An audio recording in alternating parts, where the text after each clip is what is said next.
नमस्कार। आज देखु आम 6-7 वर्ष झीवर लेहेंगा ब्लाउज स्टिचिंग करवा। तो देखु यार मेजर नहीं पूरा लंब अच्छे मोर 15 इंच। आपण हिसाब से नेबे।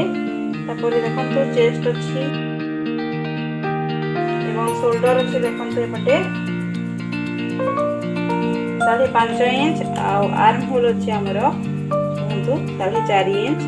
तो आपण हिसाब से यहाँ करेंगे मेजरटा। तो मुझे बदलूँ देखो गोला नौ देखो ये 2 इंच। तो यहाँ को आम अस्तर कटिंग करवा। तो देखो मुझे अस्तर भी मेजर कर सारी। तो आपको बतौची भल भाव में देखो मुझे रखीदे एका थरक कटिंग करनेबी। गोला देखो मुझे 2 इंच और लंब नहीं देखो 3 इंच।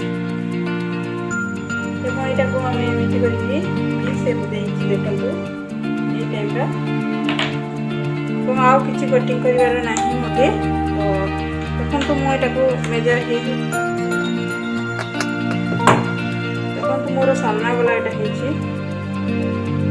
सामना गला एमती देखो। तो आप हिसाब से करेंगे गोल हो कि जमी चाहिए। यहाँ मोर बैक साइड देखो। तो back side more open side रही।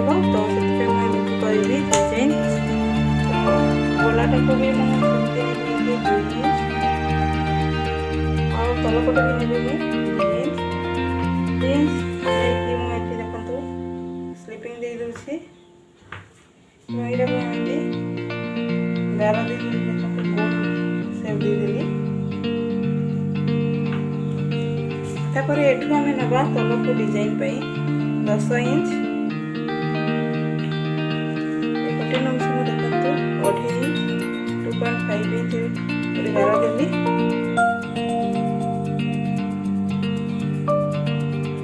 एमती गोटे हल्का गार देखिए देखो। तो ये आम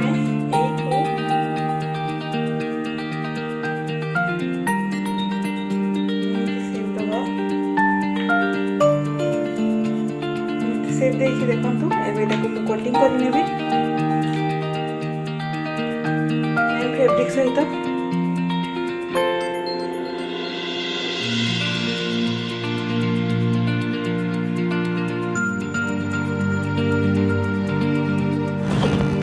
एटा को देखो कटिंग करदेबा। यार कटिंग सरी जाइए देखो एमती गला डिजाइन हम। तो यहाँ को आम प्रथम अस्तर एवं दीटा को पिन अप करके स्टिच करवा।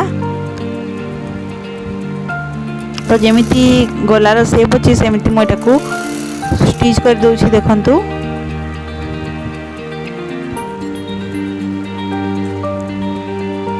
स्टिच सलापर देखु यहीटा को छोट छोट कट देदेबा जो कि जो गोला सेप देछि सेटा उभरी के आसीबो। तो सेति मुझे छोट छोट कट करके यहाँ को उल्टे देछि देखु। उल्टे कि या ऊपर आ गोटे चाप दे पारिबे आपण। एबे तलपटे मु स्टिच करिकी एबे प्लीट दउछि देखु। मु प्लीट केमिति दउछि जे। तो ये देखो मु 4 इंच रे गोटे दाग देली। आ ऊपर को भी 3.5 इंच कि 4 इंच आपण माने नहीं पारिबे। तो मु भी नहीं 4 इंच और दीपटे आम यहाँ को प्लीट दे नबा। यहाँ माने फ्रंट साइडटा। तो देखो मुझे को प्लीट देदेली। यहाँ मो झील मु लेहेंगा ब्लाउज स्टिच करुछि। तो देखो ये सामना पट आमर स्टिच हो सारी। एवं आम बैक पटटा स्टिच करवा। तो देखो अस्तर को ऊपर दे आम पिन अप कर नौची। यहाँ को स्टिच करवा। पिन अप करके स्टिच कले एपटे सेपटे कपड़ा हेनी। तो से मुझे को स्टिच कर दूसरी। स्टिच कला बेले आमको सुविधा हम से मुझे को पिन अप कर देछि। तो आपण मैंने भी एमती पिन अप करके स्टिच करेंगे बहुत ही सहज आपण मैंने करेंगे। एपटे सेपटे कपड़ा हेनी। तो स्टिच कलापर आम यहाँ को छोट छोट कट देदेबा जो ब्लाउजटा आमको उल्टाइबारे बहुत ही सुंदर भाव में डिजाइनटा उभरी के आसो। तो से मुझे को छोट छोट माने कट देदेली। एवं यहाँ को देखो बहुत ही सुंदर भाव में डिजाइनटा होइछि। तो यार हो जाइए आम यहाँ को प्लीट दे नबा। प्रथमे देखो प्लीट देवाई आपण मैंने 3 इंच कि 4 इंच आपण मैंने नहीं पारिबे।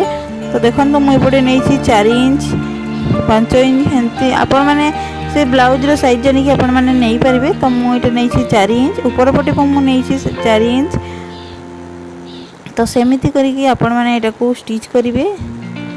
प्लीटटा देई नै भी मु देखंतु एबेटा को आमे कट करि देबा। देखंतु हमर एटा बैक ओपन रहिबो, तो सेति पई मु एटा को भला भाबरे एटा को ये करिकी एटा को आमे कटिंग करि नबा। देखंतु मु कटिंग कर देछि। एबे एठी हुक आ बटन पट्टी आमे सॉरी हुक पट्टी लगेबा, बटन नहीं हुक पट्टी लगेबा। तो से हिसाब रे आपण माने एटा को स्टिच करिवे।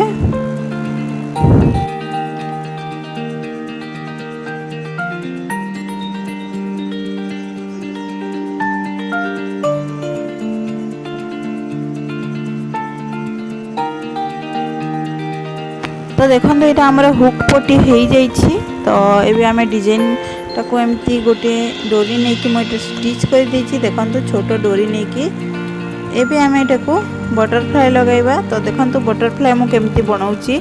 जो लेहेंगा अच्छी तो से मुझा बेबी पिंक कलर रो लेहेंगा नेट कपड़ा अच्छी एटा।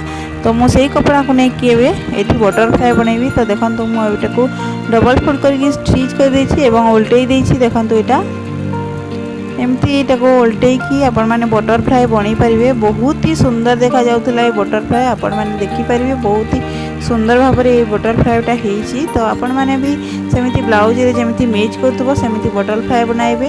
तो बहुत ही सुंदर भाव में हेबो। तो देखो बटरफ्लाई हैला परे मु जो ब्लाउज रो कपड़ा थिला सेटा को मु एठी नै कि स्टिच कर दउछि। देखंतु स्टिच कर देला परे केते सुंदर भाव में ब्लाउज रो ये बटरफ्लाई रेडी हो जाइछि। एबे आमे छोट डोरी तैयारी करबा।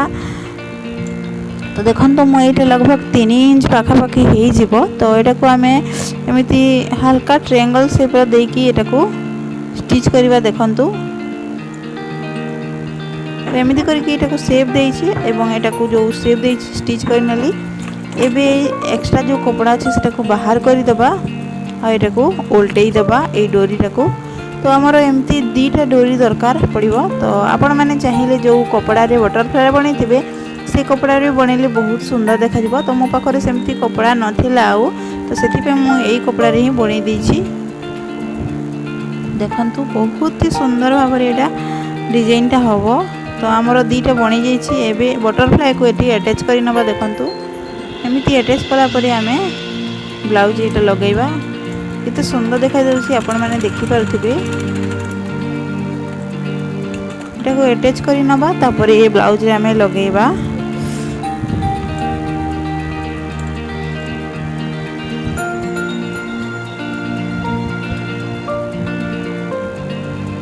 तो देखंतु एमिति करके आपण माने लगेबे।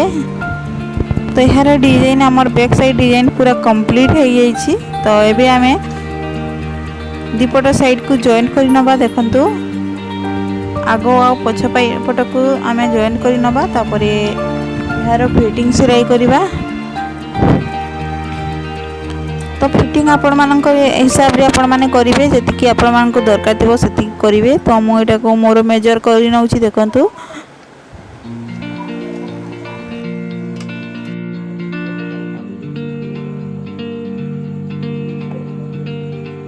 तो मेजर कर सारा पर मुझे हाथ लगौची। तो देखो हाथ जो नेट कपड़ा अच्छी मोर लेहेंगार से मुझे प्लीट टाइप बनई देछि एवं पप वाला हाथ बनैबी। तो से एमती मु प्लीट दे देछि एवं एटा को जॉइंट करूछि। देखंतु हाथ एमती जॉइंट करके आपण माने हाथ डिजाइन जेमती चाहिए बनई पारिबे। तो देखंतु मोर हाथ एमती हेछि। तो आपण मानकु मोर ए स्टिचटा केमिति लागिला प्लीज कमेंट रे बतेबे। जदि भलो लागिला लाइक शेयर करबा को भूलिबेनी। आउ जदि आपण मानकु किछि डाउट रहउछि ताहेले मो वीडियो रे ताहेले आपण माने कमेंट रे बतेबे।